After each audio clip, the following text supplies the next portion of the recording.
Aden Duale nĩonanĩtie gũkorwo cemba gĩturwa-inĩ kĩerũ kĩrĩa athukĩirwo nĩ president ta mĩnĩsta wa ũgima wa mwĩrĩ, akiuga nĩeharĩirie kũrutithania wĩra na anyiti itemi rũhonge-inĩ rũu na oho kũhũrana na ungumania ũrĩa ũkoretwo ũgũmĩire nyũmba ya afya. I'm going there to make sure that there will be no corruption in Afya.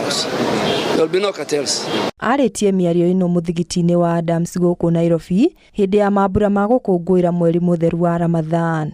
The prosperity of any nation lies in the health of its citizens.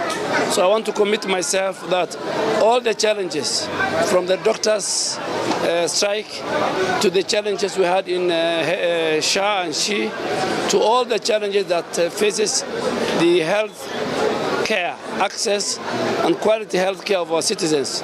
That will be my key priority. Mĩario yake yũkĩte thutha wa kĩama kĩa mandagĩtarĩ gĩa KMPDU gũikia mateta mao makĩũria Duale ũrĩa ũkoretwo ũteti-inĩ kwa makĩria ma mĩaka 20 ndagakungie ũteti ministry-inĩ ĩno. I saw the new minister has been brought into office.